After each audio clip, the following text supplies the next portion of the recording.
आज तक मैं 4 सालों में ब्लॉग बनाई हूँ, मुझे कभी मेरी जनता देखती है, मुझे कभी बदतमीज नहीं बोला है। लेकिन यहाँ जो भी हैं, मुझे आधे लोग तो बदतमीज बोल रहे हैं। मुझे बस एक यही डिसीजन मैंने लिया है कि मुझे जितना भी बिग बॉस से पैसा मिलेगा मैं उन लड़कियों पे लगाऊंगी जो गरीब हैं, पढ़ नहीं पा रही हैं। अरमान भैया की बात ऐसी होती थी, वो पूछते थे कि बताओ शिवानी वहाँ बैठी तेरे ग्रुप में क्या बात हुई, क्या बात। तो ये चुगलखोरी का काम तो वही कर रहे थे, नाम मेरा रख रहे थे। इनके बात, इनके चलने के तरीके, इनकी बाकी चीजें, जो भी कुछ ये करती थी घर में, सबके मुद्दे बने हैं। इनका स्वागत सबसे पहले मैं करना चाहूंगी। थैंक यू शिवानी कुमारी हमारे साथ जुड़ने के लिए। सभी को मेरा नमस्ते। ओके, घर से बाहर आ गई हैं, लोगों को नहीं लगा था कि फिनाले से आप इतनी जल्दी बाहर आ जाएंगी, क्या कहेंगी, क्या हो गया था, क्यों लगा आपको कि थोड़ा सा सबको अनफेयर लग रहा है कि इतनी जल्दी कैसे आ गई? क्योंकि अंदर की वोटिंग काउंटिंग की गई थी, इसलिए मैं बाहर आ गई। और जब अंदर अगर बाहर की वोटिंग काउंटिंग की जाती तो मैं बाहर ना आती। जब यही टास्क हुआ था कि जो जिसके ज्यादा वोट हो जाएंगे बाहर निकलने के, वो बाहर चला जाएगा, तो वही मेरे साथ हुआ। जो भी मेरे ग्रुप के लोग थे, 4 लोग, उन्हीं ने वोट किए थे मुझे। अच्छा, आपको लेकर आप जिस तरह से बात करती थी, आपका जो ढंग था, जो जिस तरह से आप कर रही थी, इसको बहुत मुद्दा बनाया गया घर में, इसको लेकर बहुत बात विवाद हुआ। आप इसे पर्सनली घर के अंदर रहकर टैकल करना आपके लिए कैसा था और आप क्या कहेंगी?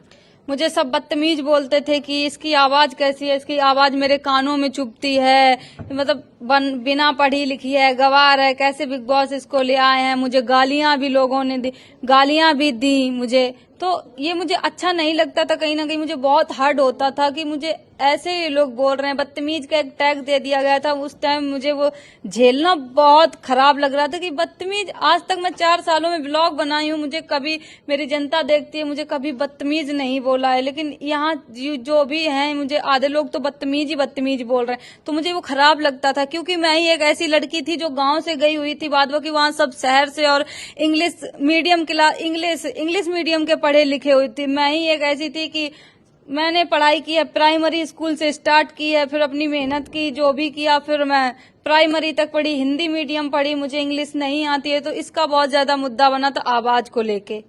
तो बस यही कहना चाहूंगी, अगर इसका आवाज बना तो ये मुझे बहुत हर्ट हुआ। इस पे मैंने एक डिसीजन लिया है कि जो भी मुझे गांव से लड़कियां देखती हैं, वो मुझे देख के बहुत प्रेरित होती हैं कि शिवानी दीदी इतने बड़े प्लेटफॉर्म पे जाती हैं, तो मैं भी जाऊंगी। पहले तो मैं बिग बॉस का धन्यवाद करती हूँ कि मुझे इस लायक समझा, मैं बिग बॉस के घर में गई। और बस मैं उन लड़कियों, जो मेरे जैसी बहुत सारी लड़कियां हैं, वो कुछ कर नहीं पाती हैं, उनकी पढ़ाई नहीं हो पाती जो पढ़ना चाहती हैं, मुझे बस एक यही डिसीजन मैंने लिया है कि मुझे जितना भी बिग बॉस से पैसा मिलेगा मैं उन लड़कियों पे लगाऊंगी जो गरीब हैं, पढ़ नहीं पा रही हैं। अच्छा, आपको चुगलखोरी का टैग मिल गया, आपकी बात इधर उधर बहुत करती हैं आप, ये भी बोला गया। इनफैक्ट वो पायल वाला भी केस हो गया था, पायल घर में भी आ गई थी बाद में बताने के लिए, क्लियर करने के लिए बातें कि क्या हुआ था, रोटी डाल दी और वो सब जो मैटर था।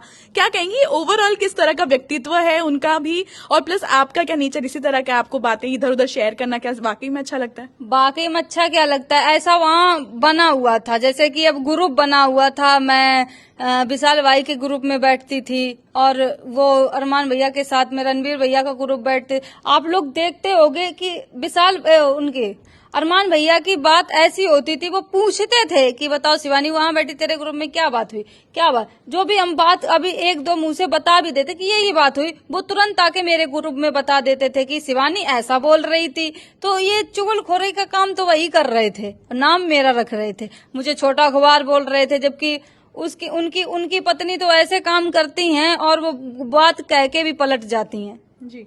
अच्छा, घर में हाइजीन को लेकर भी आपको बहुत बार टोका गया, और इस बार मुझे लगता है कोई और मुद्दा नहीं था, यही मुद्दा सबसे ज्यादा बनाकर रखा था। आपका क्या टेक है इस पे? इस पे ये तो बहुत छोटा मुद्दा था, क्योंकि रेस हुई थी, एक टास्क मिला था, उसमें मैं संचालक बनी थी। रेस में मैंने कृतिका भाभी को बाहर कर दिया था कि तुम आउट होती हो। तो वो एकदम से खिसिया गई थी, क्योंकि साईं भाई ने ये बोल दिया था कि कृतिका आउट नहीं होती है, सना मकबूल आउट होती है। तो मैं वहां पे लड़ गई थी, मैंने कहा वो आउट नहीं होती है, तुम आउट होती हो, बाहर निकलो। तो वो इस बात को मुद्दा बना रही थी कि इसने मुझे बाहर क्यों कर दिया। फिर उनको तो मुद्दा बनाना ही था, क्योंकि वो भड़की हुई थी, इसलिए मुझे बोल रही शाम के टाइम जा शिवानी तू नहा के आ, क्योंकि मैं खाने के लिए चॉपिंग कर रही थी। तो मैंने कहा मैं नहाऊंगी नहीं, शाम के टाइम मैं बीमार पड़ गई। तो